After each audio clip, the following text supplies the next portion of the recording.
ബിസ്മില്ലാഹിർ റഹ്മാനിർ റഹീം അൽഹംദുലില്ലാഹ് വസ്സലാത്തു വസ്സലാമു അലാ റസൂലില്ലാഹ്. ഇസ്മിനെ തിരിച്ചറിയാനുള്ള അടയാളങ്ങൾ നമ്മൾ പറഞ്ഞു. കലാമുണ്ടാവാൻ ഇസ്മ് വേണം, ഫിഅല് വേണം, ഹർഫ് വേണം. അപ്പോൾ ഹർഫിൽ നിന്ന് ഫിഅലിൽ നിന്ന് ഇസ്മിനെ വേർതിരിച്ചറിയണം. അതേപോലെ ഇസ്മിൽ നിന്നും ഹർഫിൽ നിന്നും ഫിഅലിനെ വേർതിരിച്ചറിയണം. ഫിഅലിൽ നിന്നും ഇസ്മിൽ നിന്നും ഹർഫിനെയും വേർതിരിച്ചറിയണം. ഗ്രന്ഥകാരൻ ഇസ്മിനെ വേർതിരിച്ചറിയാനുള്ള അടയാളങ്ങൾ അതാണ് ഒരു വരിയിൽ ഇവിടെ കൊണ്ടുവന്നിട്ടുള്ളത്. ബിൽ ജർരി വത്തൻവീനി വന്നീദ വഅൽ വമുസ്നദിൽ ലിൽ ഇസ്മി തമ്മീസുൻ ഹസൽ. ബിൽ ജർരി ജർറ് കൊണ്ട്, വത്തൻവീനി തൻവീന് കൊണ്ടും, വന്നിദ നിദ കൊണ്ടും, വഅൽ അൽ എന്ന അവ്യയം കൊണ്ടും, വമുസ്നദിൻ മുസ്നദ് കൊണ്ടും, ലിൽ ഇസ്മി ഇസ്മിന് തമ്മീസുൻ തമ്മീസ് ഹസൽ കരസ്ഥമാകും. തമ്മീസ് കരസ്ഥമാകും എന്ന് പറഞ്ഞാൽ ഫിഅലിൽ നിന്നും ഹർഫിൽ നിന്നുമുള്ള വേർതിരിവ് അത് ലഭിക്കും എന്നാണ്. കവിതയ്ക്ക് വേണ്ടി മുന്തിപ്പിക്കുകയും ബന്ധിപ്പിക്കുകയും ചെയ്താണ്. ലിൽ ഇസ്മി ഇസ്മിന് ഹസല കരസ്ഥമാകും, തമ്മീസുൻ വേർതിരിവ്, ബിൽ ജർരി ജർറ് കൊണ്ടും, വത്തൻവീനി തൻവീന് കൊണ്ടും, വന്നിദ നിദ കൊണ്ടും, വഅൽ അൽ കൊണ്ടും, വമുസ്നദിൻ മുസ്നദ് കൊണ്ടും. ഇതാണ് അതിൻ്റെ അർത്ഥം. ജർറ് കൊണ്ട് ഇസ്മിന് എങ്ങനെയാണ് തമ്മീസ് ലഭിക്കുക? എന്താണ് ജർറ്? ജർറ് എന്ന് പറഞ്ഞാൽ ഒരു നാമത്തിൻ്റെ അവസാനം, ഇപ്പോൾ നമ്മൾ സെയ്ദുൻ എന്ന നാമം എഴുതുകയാണെങ്കിൽ, സെയ്ദുൻ എന്ന് എഴുതുകയാണെങ്കിൽ ഇതിന് സെയ്ദുൻ റഫ് എന്നാണ് പറയാൻ. സെയ്ദൻ എന്ന് എഴുതിയാൽ ഇതിന് നസ്ബ എന്നാണ് പറയാൻ. അത് സെയ്ദിൻ എന്ന് എഴുതുമ്പോൾ ഇതാണ് ജർറ്. ജർറ് ജർറ് കസറത്ത് കൊണ്ട് നൽകും. സെയ്ദി കസറത്തല്ലാത്ത, ഇപ്പോൾ ഇവിടെ റഫ് ദമ്മത്താണ്, നസ്ബ് ഫതഹത്ത് കൊണ്ടാണ്, ജർറ് കസറത്ത് കൊണ്ടാണ്. കസറത്തല്ലാത്ത നിലക്കും ജർറ് വരും. ഫതഹത്ത് കൊണ്ട് ജർറ് വരും, ചിലപ്പോൾ ചില അക്ഷരങ്ങൾ കൊണ്ട് ജർറ് വരും. ജറിൻ്റെ അടയാളം ജറാണി എന്നുള്ളതിനുള്ള അടയാളം പലതുണ്ട്. ഏതായാലും ഇങ്ങനെ ഏതെങ്കിലും ഒരു കെലിമത്തിൽ ജർറ് വന്നാൽ അത് ഇസ്മായിരിക്കും. അപ്പോൾ ജർറ് വരുന്ന കെലിമത്ത് അത് ഇസ്മായിരിക്കും. ജർറ് പല നിരക്ക് വരും. ചിലപ്പോൾ ചില അക്ഷരങ്ങൾ ഹർഫുകൾ മുൻകടന്ന് ജർറ് വരും. ഹർഫ് മുൻകടന്ന് ജർറ് വരും. ഉദാഹരണത്തിന് ബി സെയ്ദിൻ. ഇവിടെ സെയ്ദിൻ എന്ന് വരാൻ കാരണം ഈ ബ മുൻകടന്നത് കൊണ്ടാണ്. അതില്ലെങ്കിൽ സെയ്ദുൻ എന്നേ പറയൂ, സെയ്ദുൻ എന്നേ പറയൂ. പക്ഷെ ബ വന്നതിനാൽ സെയ്ദിൻ എന്ന് പറഞ്ഞു. എന്തായാലും സെയ്ദുൻ എന്നതിന് ഇവിടെ ജർറ് വന്നു, അതുകൊണ്ട് സെയ്ദ് ഇസ്മാണ്. ചിലപ്പോൾ ഇദാഫത്ത് കൊണ്ട് ജർറ് വരും. ഇദാഫത്ത് കൊണ്ട് ജർറ് വരും എന്നാണ്. അതെങ്ങനെ നമുക്ക് മനസ്സിലാക്കാം? ഇപ്പോൾ ഗുലാമി സെയ്ദിൻ, സെയ്ദിൻ്റെ ഗുലാം എന്ന് പറയും. അല്ലെങ്കിൽ ഗുലാമു സെയ്ദിൻ, ഇവിടെ സെയ്ദിൻ എന്നുള്ളത് അതിന് ജറാണ്. എന്തുകൊണ്ട്? ഈ സെയ്ദിനെ ഗുലാമിലേക്ക് ഇദാഫത്ത് ചേർത്തപ്പോൾ സെയ്ദിൻ്റെ ഗുലാം. അപ്പോൾ ഇവിടെ സെയ്ദിന് ജറ് വന്നു, അത് ഇദാഫത്ത് കാരണത്താലാണ്. സെയ്ദിനെ ഗുലാമിലേക്ക് ചേർത്തത് കാരണത്താലാണ്. എന്തായാലും ജറ് വന്നോ അത് ഇസ്മായിരിക്കും. ഇവിടെ ഇനി വേറെ കലമു മുആദിൻ, കലമു മുആദിൻ ഉണ്ട്. മുആദ് എന്നതിന് ജറ് വന്നു, അത് ഇദാഫത്ത് കൊണ്ടാണ്. ഇതേപോലെ തബഇയ്യ കാരണത്താൽ ജറ് വരും എന്ന് പറയും. എന്താണ് ഈ തബഇയ്യ കാരണത്താലുള്ള ജറ്?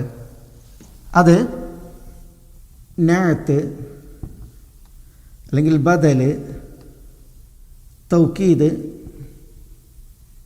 അതേപോലെ അത്ഫ്, ഇതൊക്കെ വ്യാകരണത്തിൽ ഓരോ അധ്യായങ്ങളാണ്. നഅത്ത്, ബദൽ, തൗക്കീദ്, അത്ഫ്. ഇതും ജറിനെ സമ്മാനിക്കും എന്നുള്ളതാണ്. ഇപ്പോൾ ഉദാഹരണത്തിന് ഒരു ഉദാഹരണം മാത്രം പറയാം. മറർത്തു ബി ഗുലാമി സെയ്ദിൻ അൽ ഫാദിലി, സെയ്ദിൻ അൽ ഫാദിലി. നോക്കി, ഇവിടെ ഈ 3 നിലക്കും ജറ് വന്നതിൻ്റെ ഒരു ഉദാഹരണമാണ്. ഇവിടെ നോക്കി, ഇവിടെ ഗുലാമി എന്നുള്ളത് ഇസ്മാണ്. എന്തുകൊണ്ട്? മാക്ക് ജറ് വന്നു. ഈ ജറ് വന്നത് ഒരു ഹർഫ് മുൻകടന്നതിനാലാണ്. ബി ഗുലാമി. സെയ്ദിൻ, സെയ്ദിൻ എന്നുള്ളതിന് ജറ് വന്നു. അതെങ്ങനെ? സെയ്ദിനെ ഗുലാമിലേക്ക് ഇദാഫത്ത് ചെയ്തു. ഗുലാമി സെയ്ദിൻ, സെയ്ദിൻ്റെ ഗുലാം. അപ്പോൾ ഇദാഫത്ത് കൊണ്ടാണ് ഇവിടെ സെയ്ദിന് ജറ് വന്നത്. സെയ്ദ് അല്ലെങ്കിൽ സെയ്ദിൻ്റെ ഗുലാം, സെയ്ദ് ഫാദിലാണ്, ഉത്കൃഷ്ടനാണ്. സെയ്ദിൻ്റെ വിശേഷണമാണ് അൽ ഫാദിൽ എന്നത്. അപ്പോൾ സെയ്ദിന് ജറായത് കാരണത്താൽ, സെയ്ദ് മജ്റൂർ ജറ് നൽകിയത് കാരണത്താൽ സെയ്ദിൻ്റെ വിശേഷണമായ നഅത്തായ ഫാദിലിനും ജറ് കൊടുക്കണം. അപ്പോൾ വിശേഷിപ്പിക്കപ്പെട്ടതിനെ വിശേഷിപ്പിച്ചത് ഈ ഹർക്കത്തുകളുടെ വിഷയത്തിൽ, ഇഅ്റാബിൻ്റെ വിഷയത്തിലും അനുധാവനം ചെയ്യും. അപ്പോൾ ഇവിടെ സെയ്ദിൻ എന്നുള്ളത് ജറാണ്, അത് മൻഊത്താണ്, വിശേഷിപ്പിക്കപ്പെട്ടതാണ്. അതിൻ്റെ നഅത്ത് വിശേഷണമാണ് അൽ ഫാദിൽ. അതുകൊണ്ട് തന്നെ അൽ ഫാദിൽ എന്നുള്ളതിനും ജറ് കൊടുത്ത്. എന്തായാലും ഇവിടെ ജറ് കൊടുത്താൽ നമുക്ക് വിധിക്കാം ഇത് ഇസ്മാണ്. ജറ് വന്നത് എന്തൊക്കെ ഉണ്ടോ അതൊക്കെ എന്താണ്? ഇസ്മാണ്. അത് എങ്ങനെയാവട്ടെ, ഏത് നൽകാട്ടെ. അപ്പോൾ ബിൽ ജറി, ജറ് കൊണ്ട് ലിൽ ഇസ്മിന് തമ്മീസുൻ ഹസൽ, ഹർഫിൽ നിന്നും ഫെയിലിൽ നിന്നും വേർതിരിവ് കരഗതമാകും. ഇതാണ് പറയുന്നത്. ജറ് എങ്ങനെയൊക്കെ ഒരു അറബി പദത്തിൽ, ഒരു കലിമത്തിൽ വരും.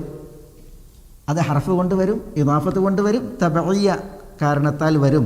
അതാണ് നമ്മളിവിടെ ഈ ഉദാഹരണത്തിലൂടെ മനസ്സിലാക്കിയത്. ഇനി ജറ് കൊണ്ട്, ജറ് ഏതിൽ വന്നോ ആ പദം ഇസ്മായിരിക്കും. മറ്റൊന്ന് തൻവീൻ, തൻവീൻ കൊണ്ട് ഇസ്മ മനസ്സിലാക്കാൻ സാധിക്കും. തൻവീൻ ഏതൊരു പദത്തിൽ വന്നോ ആ പദം ഇസ്മായിരിക്കും, ഹർഫാകൂല, ഫിഅ്ലും ആകൂല. എന്താ ഈ തൻവീൻ? തൻവീൻ എന്ന് പറഞ്ഞാൽ അറബി കലിമത്തുകളുടെ അവസാനത്തിൽ വരുന്ന സുക്കൂനായ നൂനാണ്. സുക്കൂനായ നൂനാണ് അറബി പദങ്ങളുടെ അവസാനത്തിൽ വരുന്ന സുക്കൂനായ നൂനാണ്. പക്ഷേ അത് ലഫ്ളൻ ലാ ഖത്തൻ, ലഫ്ളൻ ലാ ഖത്തൻ, ഉച്ചാരണത്തിലേ ഉണ്ടാവൂ, എഴുത്തിലുണ്ടാവില്ല. ഈ സുക്കൂനായ നൂൻ എഴുത്തിലുണ്ടാവില്ല, പിന്നെയോ അത് ഉച്ചാരണത്തിലേ ഉണ്ടാവും. ഇപ്പോൾ ഞാൻ പറയാം, കിതാബുൻ, കിതാബുൻ, ബുൻ ഉണ്ടോ, സുക്കൂനായ നൂനുണ്ട്. കിതാബൻ, കിതാബിൻ, അവിടെയൊക്കെ എന്തുണ്ട്? അവസാനത്തിൽ സുക്കൂനായ നൂനുണ്ട്. പക്ഷെ അത് നമ്മൾ എഴുതുമ്പോൾ, ഇപ്പം ഞാൻ കിതാബൻ എന്ന് എഴുതുമ്പോൾ എങ്ങനെ എഴുതാം? കിതാബൻ ഇങ്ങനെയാണ് എഴുതുക. നോക്കി, ഈ സുക്കൂനായ നൂന് ഇവിടെ എഴുത്തിൽ കാണില്ല, പക്ഷേ അത് ഉച്ചാരണത്തിൽ തെളിയും, ഉച്ചാരണത്തിൽ തെളിയും. ഇങ്ങനെയുള്ള സുക്കൂനായ നൂനിനാണ് തൻവീൻ എന്ന് പറയുക. ആ തൻവീനിനെ അറിയിക്കാനുള്ള അടയാളമാണ് 2 ഫതഹത്തുകൾ, 2 കെസ്റത്തുകൾ, 2 ദമ്മുകൾ, 2 ദമ്മുകൾ. അപ്പോൾ ഇത് കണ്ട കിതാബൻ, ഇതാണ് കിതാബിൻ, കിതാബുൻ. ഈ 2 ഫതഹകൾ, 2 കെസ്റുകൾ, 2 ദമ്മകൾ, ഇതാണ് തൻവീനിനെ അറിയിക്കാനുള്ള അടയാളങ്ങൾ. മനസ്സിലായി? അപ്പോൾ വിഷയം, ഈ തൻവീനുകൾ ഏതൊരു പദത്തിൽ വന്നോ ആ പദം ഇസ്മായിരിക്കും. അത് ഹർഫാകില്ല, അത് ഫിഅലും ആവുകയില്ല. തൻവീൻ വ്യാകരണത്തിൽ തൻവീനു തംകീൻ, അതേപോലെ തൻവീനു തൻകീർ, പിന്നെ തൻവീനുൽ ഇവദ്, പിന്നെ തൻവീൻ മുഖാബല, പിന്നെ തൻവീന് തറന്നും, തൻവീൻ അൽ ഗാലി, ഇങ്ങനെ പല തൻവീനുകളുണ്ട്. തൻവീനുകൾ ഒരു വിശാലമായ വിഷയമാണ്. പക്ഷെ ഞാനത് ഇതിലേക്കൊന്ന് സൂചന നൽകിയെന്ന് മാത്രം. പക്ഷേ ഈ തൻവീനുൽ തറന്നും, തൻവീൻ അൽ ഗാലി എന്നുള്ളതൊക്കെ പിന്നെ വിരളമായി ഉപയോഗിക്കപ്പെടുന്നതാണ്. പക്ഷേ വ്യാപകമായി നമ്മൾ കാണുന്ന തൻവീനുകൾ ഈ 4 എണ്ണമാണ്. തൻവീനു തംകീൻ, തൻവീനു തൻകീർ, തൻവീനു ഇവദ്, തൻവീനു മുഖാബല എന്നുള്ളത്. അത് കുറേ നിയമങ്ങൾക്ക്, അതേപോലെ തന്നെ കുറേ വിഷയങ്ങൾ, ഇതെങ്ങനെയാണ് നിർണ്ണയിക്കപ്പെടുക, അത് തമ്മിലുള്ള വ്യത്യാസം എന്തെന്നുള്ളതൊക്കെ ഒരു പിന്നെ വിശാലമായ വിഷയമാണ്. ഈ തൻവീനുൽ ഇവദ് തന്നെ ഒന്നിന് പകരമായി വരുന്ന തൻവീനാണ്. അത് തന്നെ 3 നിലക്കുണ്ട്. ഒരക്ഷരത്തിന് പകരം വരുന്ന തൻവീൻ, ഒരു നാമത്തിന് പകരം വരുന്ന തൻവീൻ, ഒരു സെൻറ്റൻസ്, ഒരു ജുംലക്ക് പകരമായി വരുന്ന തൻവീൻ. ഇങ്ങനെ തൻവീനുൽ ഇവദ് തന്നെ 3 തരമുണ്ട്. ഏതായാലും അത് നമുക്ക് ഇൻഷാ അല്ലാഹ് വഴിയെ പഠിക്കാം. ഇവിടെ ഇസ്മിനെ തിരിച്ചറിയാനുള്ള അടയാളങ്ങളിൽ ഒന്ന്, അതിൽ ഏതൊരു കലിമത്തിൽ ജർറ് വന്നോ അത് ഇസ്മായിരിക്കും. പിന്നെ ഏതൊരു കലിമത്തിൽ തൻവീൻ വന്നോ അത് ഫതഹ തൻവീനാകട്ടെ, കസ്റ തൻവീനാകട്ടെ, ദമ്മ തൻവീനാകട്ടെ, അത് ഇസ്മായിരിക്കും. പിന്നെ വന്നിദ, നിദയും ഏതൊരു കലിമത്തിൽ വന്നോ അതും ഇസ്മായിരിക്കും. നിദ എന്ന് പറഞ്ഞാൽ നിദാ വിളിയാണ്. നിദാ വിളിയാണ്. നമ്മളിപ്പോൾ ഒരാളെ വിളിക്കാൻ, അറബിയിൽ ഒരാളെ വിളിക്കുമ്പോൾ എങ്ങനെ വിളിക്കാം? യാ ചേർത്താണ് വിളിക്കുക. യാ ഖാലിദു, യാ ഖാലിദു ഉണ്ടോ? യാ ഹർഫുൻ നിദയാണ്, വിളിക്കാനുള്ള അറബി ഭാഷയിലുള്ള അവ്യയാണ്, പദമാണ്. ഈ യാ ഖാലിദു എന്ന് വിളിക്കുമ്പോൾ ഖാലിദു എന്നുള്ളത് ഈ പദം അത് ഇസ്മാണ്. അങ്ങനെ ഇസ്മിൽ മാത്രമേ യാ കടന്നു വരും. യാ പോലെ വിളിക്കാൻ വേറെയും പദങ്ങളുണ്ട്. യാ, അതേപോലെ വാ, അതേപോലെ അയ, ഇങ്ങനെ പല വിളിക്കാനുള്ള അദാത്തുകളും അറബി ഭാഷയിലുണ്ട്. എന്തായാലും നിദ അതിലൂടെ ഹർഫിൽ നിന്നും ഫെയിലിൽ നിന്നും ഇസ്മിന് തമീസുൻ ഹസൽ, വേർതിരിവ്, അത് കരഗതമാകും എന്നുള്ളതാണ്. അപ്പോൾ യാ റജുൽ, യാ മുഹമ്മദ്, യാ അമ്ർ ഉണ്ടോ? ഇതിലൊക്കെ നമ്മൾ ഇസ്മിനെ വേർതിരിക്കുന്നു. എങ്ങനെ വേർതിരിക്കുന്നു? അതിന് മുൻകടന്ന് യാ വന്നത് കാരണത്താൽ, യാ കൊണ്ട് ആ വിളി അത് ഉണ്ടായതിനാൽ. ഇപ്പോൾ നമ്മൾക്ക് ഇതിൽ നിന്ന് മനസ്സിലാക്കാം, യാനെ തുടർന്ന് വരുന്നത് എന്തായിരിക്കും? ഇസ്മായിരിക്കും. മനസ്സിലായി? ഇപ്പോൾ ഞാൻ ഒരു ഉദാഹരണം ഇവിടെ എഴുതിയിട്ട് ഒരു കാര്യം പറയാം. യസീദു എന്നുള്ളത് എന്താ? യസീദു എന്നുള്ളത് സാദ എന്ന ക്രിയയുടെ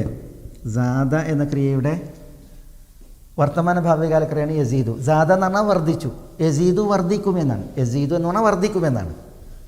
അപ്പോൾ യസീദു എന്നുള്ളത് എന്താണ്? ഇത് ഫിഇലാണ്. എന്നാൽ ഈ യസീദുവിൻ്റെ മുമ്പിൽ നമ്മൾ കാണുകയാണ് യാ യസീദ് എന്ന് കാണുമ്പോൾ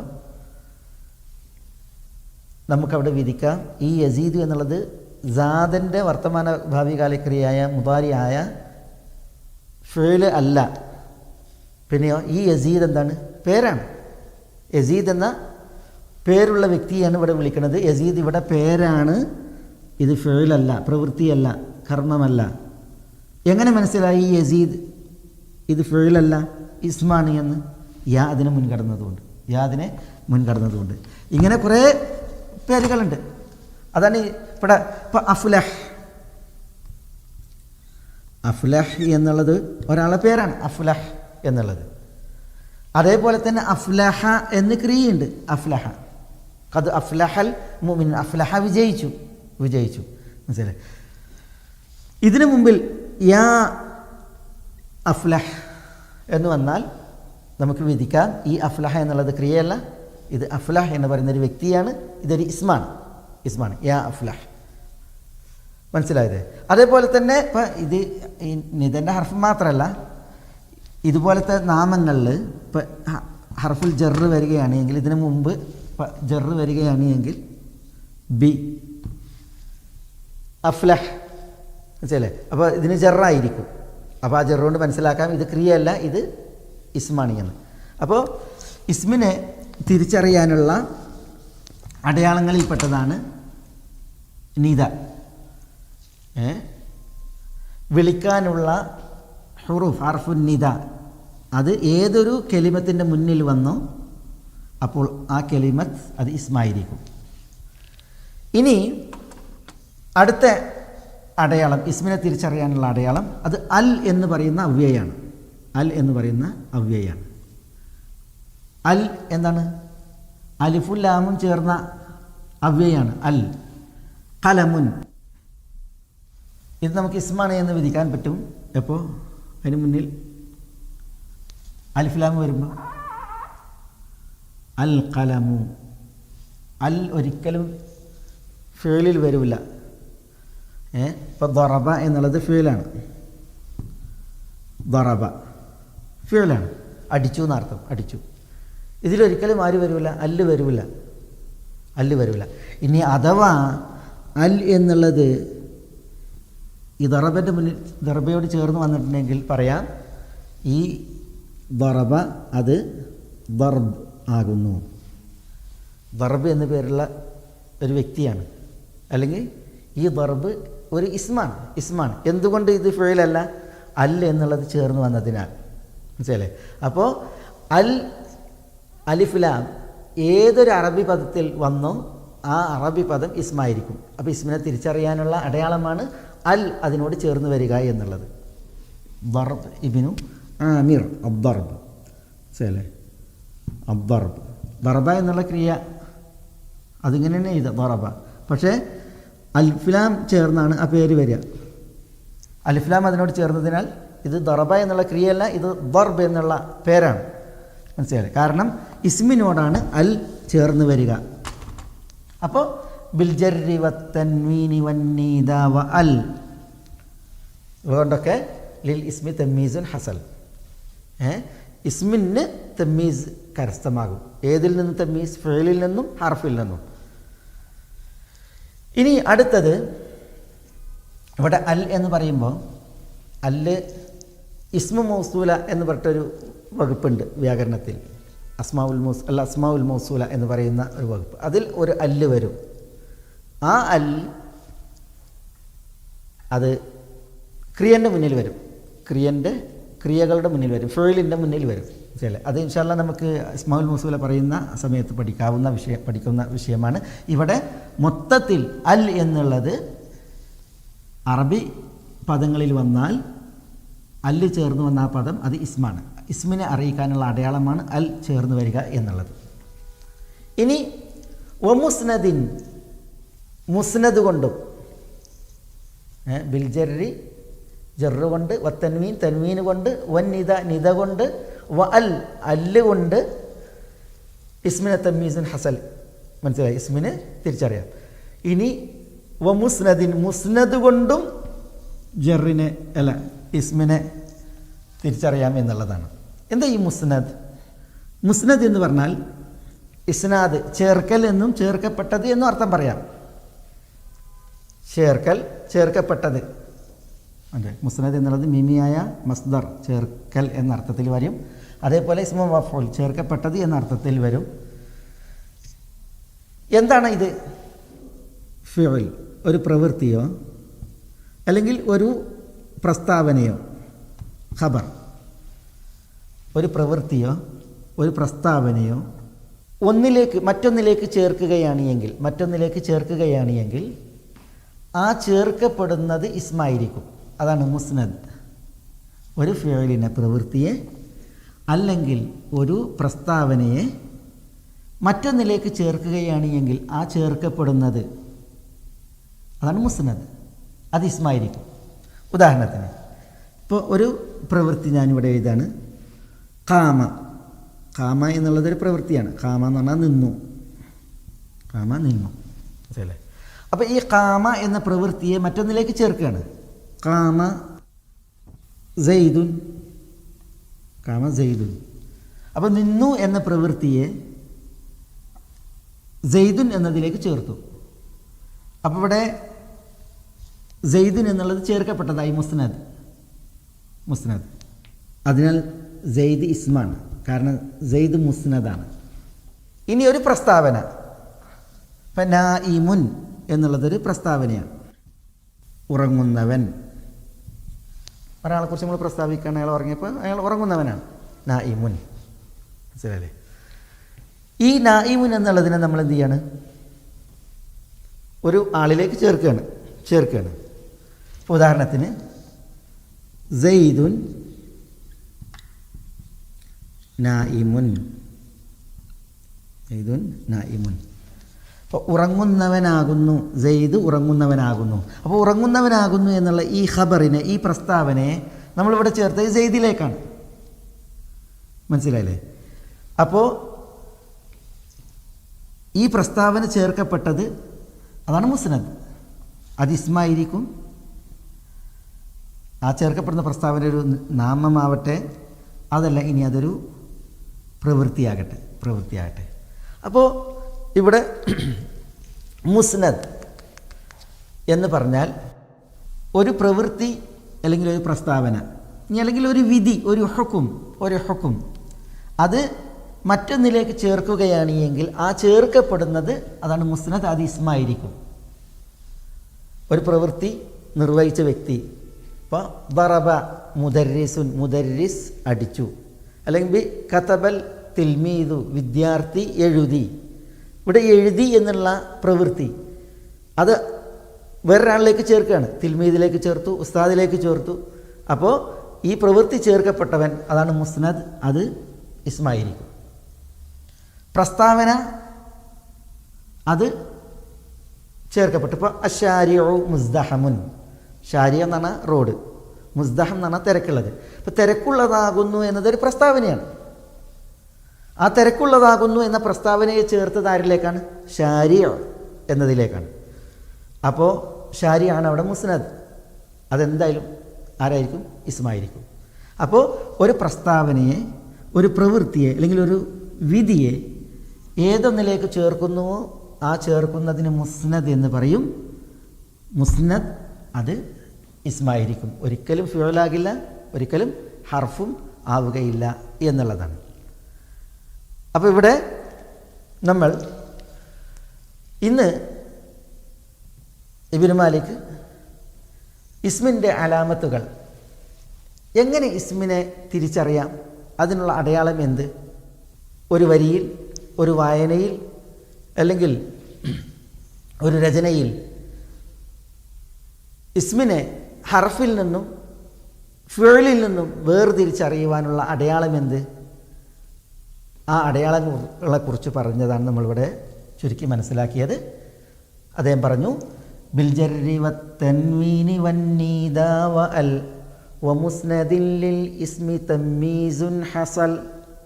നമ്മൾ പറഞ്ഞു ഇസ്മ എന്ന് പറഞ്ഞാൽ പേര് വെക്കപ്പെടുന്ന എല്ലാ ലഫ്ലുമാണ്. പേരായി പറയപ്പെടുന്ന എല്ലാ ലഫ്ലിനും ഇസ്മ എന്ന് പറയും. കുല്ലു ലഫ്ലിൻ യുസമ്മ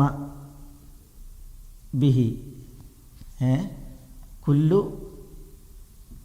ലഫ്ലിൻ യുസമ്മ ബിഹി. പേര് വെക്കപ്പെടുന്ന എല്ലാ ലഫ്ലും ഇസ്മാണ്. പേര് നമ്മൾ ഇപ്പോൾ മനുഷ്യന്മാർക്കിടും, പേര് മൃഗങ്ങൾക്കിടും, ഹൈവാൻ. പേര് നബാത്തിനിടും, സസ്യലതാദികൾക്ക്. പേര് ജമാദിനിടും. അതേപോലെ പേര് ആശയങ്ങൾക്കിടും. ഇങ്ങനെ ഇപ്പം ഇൻസാൻ, ഖാലിദ്, ഹയവാൻ, ഫറസ്, നബാത്ത്, നഖ്ല, ജമാദ്, കുർസി, മാന, ആശയങ്ങൾക്ക് പേരിടും. ഇപ്പോൾ നഹ്വ് ഇത് ഒരു പേരാണ്. അതേപോലെ തന്നെ ഇപ്പോൾ ദഅവത്ത്, അതേപോലെ ഇങ്ങനെ പിന്നെ പേരുകൾ നമ്മൾ ഇടും. പല പേരുകൾ, പല നിലക്ക് പേരുകൾ. ഈ പേരുകളായിട്ട് വരുന്ന എല്ലാ ലഫ്ലുമാണെന്ത്? ഇസ്ം. ഇസ്ം. അപ്പോൾ ആ ഇസ്മിനെ തിരിച്ചറിയാനുള്ള അടയാളങ്ങൾ അതാണ് നമ്മളിവിടെ ഇന്ന് പിന്നെ മനസ്സിലാക്കിയത് ഈ ക്ലാസ്സിലൂടെ. അടുത്ത ക്ലാസ്സിൽ നമുക്ക് ഇൻഷാ അല്ലാഹ് അലാമാത്തുൽ ഫിഅൽ, ഫിഅലിനെ തിരിച്ചറിയുവാനുള്ള, ഫിഅലിനെ മനസ്സിലാക്കുവാനുള്ള അടയാളങ്ങളെ ഇൻഷാ അല്ലാഹ് പഠിക്കാം. ഇവിടെ ഗ്രന്ഥകാരൻ ഈ ഒരു അടയാളങ്ങൾ എണ്ണിയിട്ടില്ലാത്ത എന്നാൽ മറ്റു വ്യാകരണ പണ്ഡിതന്മാർ എണ്ണിയ മറ്റു ചില അടയാളങ്ങൾ കൂടിയുണ്ട് ഇസ്മിന്. അപ്പം അതിൽപ്പെട്ടതാണ് ഇപ്പോൾ ഈ താഉ ഉൽ മുതഹർരിക എന്ന് പറയും. ഇപ്പോൾ ഖായിമത്തുൻ, ഖായിമത്തുൻ എന്നുള്ളത് ഈ താ മർബൂത്ത എന്ന് പറയും. അത് ഇസ്മിലാണ് വരിക. ഖായിമുൻ എന്ന് പറഞ്ഞാൽ നിൽക്കുന്നവൻ, ഖായിമത്തുൻ നിൽക്കുന്നവൾ. അവിടെ സ്ത്രീലിംഗത്തെ അറിയിക്കുന്നത് ഈ താ ആണ്. താ ഉൽ മർബൂത്ത്, താ ഉൽ മുതഹർരിക എന്ന് പറയും. താ മർബൂത്തയാണത്, മഫ്തൂഹത്തല്ല. അപ്പോൾ ഈ മർബൂത്തത്തായ കെട്ടുള്ള താ ഇതും ഇസ്മിലാണ് വരിക. ഇത് ഫിഅലിൽ ഒരിക്കലും വരില്ല. അപ്പോൾ ഇങ്ങനെയുള്ള ചില അടയാളങ്ങളെ കൂടി മറ്റു വ്യാകരണ പണ്ഡിതന്മാർ ഇസ്മിനെ തിരിച്ചറിയാനുള്ള അലാമത്തുകളിൽ എണ്ണിയിട്ടുണ്ട്. ഇൻഷാ അല്ലാഹ് നമുക്ക് ഇനി അടുത്ത ക്ലാസ്സിൽ ഫിഅലിനെ തിരിച്ചറിയാനുള്ള അടയാളങ്ങളെ പഠിക്കാം, ഗ്രന്ഥകാരൻ്റെ വരി വായിച്ച ശേഷം.